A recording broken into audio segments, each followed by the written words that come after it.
In this video, we will create 5 amazing transitions right inside Premiere Pro. Before we proceed to the next step, if you don't want to create the transition from scratch and want to save time, you can grab my 300 transitions pack. It includes 10 different categories and all of them are drag and drop ready. So without wasting any more time, let's get started. First transition, smooth blur. To begin, head over to the project panel, click the new item icon and choose adjustment layer. Next, drag the newly created adjustment layer onto the timeline, placing it directly above the 2 clips you want to transition between. Now move the playhead right between both clips. Select the adjustment layer and press M on the keyboard. This will create a marker on the adjustment layer, which will act as the center point of our transition. We'll now trim the adjustment layer on both sides by an equal number of frames. For this example, I'm going with 15 frames on each side. Hold Shift and press the right arrow key 3 times to jump 15 frames forward. Here, press Ctrl+K to make a cut at that point and delete the extra adjustment layer. Then, move back to the middle and press the left arrow key 3 times while holding the Shift key to move 15 frames backward. Make another cut by pressing Ctrl+K and delete the extra layer. With the adjustment layer trimmed, let's now apply the effect. Go to the Effects panel, search for Gaussian Blur, and apply it to the adjustment layer. Then, head over to the Effect Controls panel, place the playhead in the middle and move 10 frames back. Here, set a keyframe for blurriness. Then, move the playhead to the middle and increase the blurriness value to 150. Next, move the playhead 10 frames forward and reset the blurriness value. Now select all 3 keyframes, right-click, choose Ease In, then right-click again and choose Ease Out. Just like that, we've built a clean and smooth blur transition. It already looks pretty good, but if you want more, you can add a cross-dissolve transition between the 2 clips. Right-click between these clips, select Default Transition, set the duration according to your preference, and you're all set. That's how you can easily create a seamless blur transition in Premiere Pro. Next up, we're going to create a zoom transition like the one you see here. Just like before, we'll be using an adjustment layer. You can reuse the same adjustment layer throughout your project, so I'll drag it onto the timeline and place it right over the 2 clips we want to transition between. Thanks to the marker, it helps us position the adjustment layer between the clips. Once again, we'll use the same adjustment layer we've been working with to build this effect. Right-click on it, then select Remove Attributes. Here, you can see all the previous effects that we used for the last transition. Click the OK button. Now it's time to apply our effect. Go to the Effects panel and search for Transform.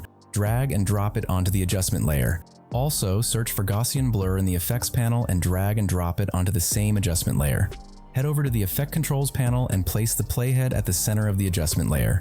Then activate keyframes for scale by clicking the stopwatch icon. Change the scale value from 100 to 300, then move the playhead 5 frames back and reset the scale value to 100.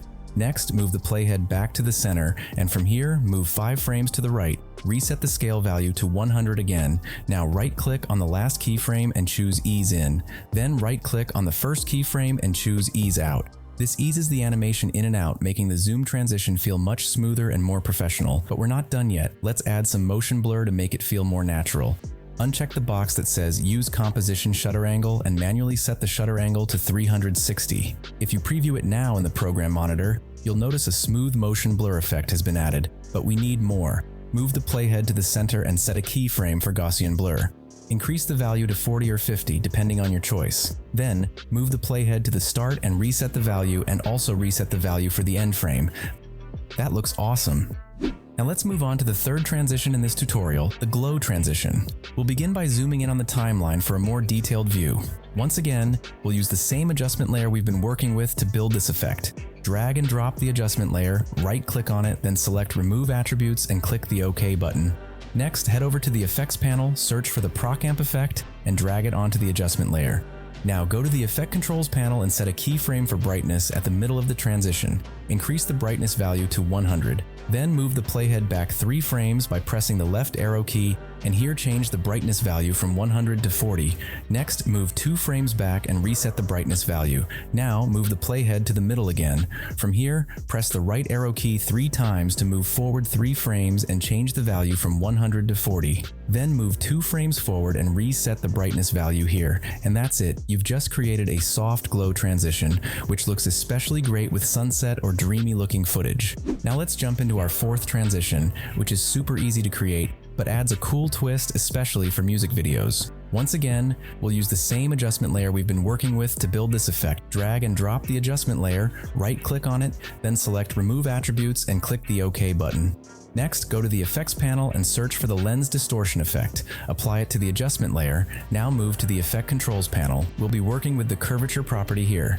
Position the playhead in the middle of the adjustment layer and move 10 frames back, then set a keyframe here. Move forward to the middle of the adjustment layer again and set a keyframe with the value set to 100. Then move 10 frames forward by pressing the right arrow key 10 times and reset the curvature property here. Be sure to ease the keyframes. Select the last keyframe, right-click, and choose Ease In. Then right-click on the first keyframe and choose Ease Out to make the motion feel more natural.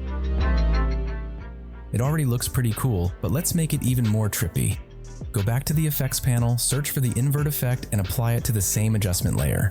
Inside the Invert effect settings, change the channel to Quadrature Chrominance. This gives a unique look. Now animate the blend property. Set a keyframe in the middle of the adjustment layer. Then move the playhead to the start and set the value to 100. Next, move the playhead to the end and also change the blend value to 100. This adds a dreamy, colorful distortion that works great with energetic or surreal video styles, especially music edits. You can make it even more trippy by adding some blur. Go to the Effects panel, search for Gaussian blur, and drag it onto the adjustment layer. Then, go to the Effect Controls panel, move the playhead to the center and set a keyframe for blurriness. Increase the value to 40 or adjust according to your preference. Then move to the start and reset the blurriness value and also reset the value at the endpoint. Now check the final results. It looks awesome. Fifth transition is Mask Slide. For this transition, I have placed 2 clips on my timeline. First, move the playhead between the clips, then right-click on the second clip and select Insert Frame Hold Segment. Move the hold frame clip 1 track above onto the first clip and trim this clip to 1 second. Then move back the second clip and attach it to the first clip. Now select the hold frame clip and go to the Effect Controls panel. Under Opacity, click on the pen tool and create a mask on the person or object you want in your clip.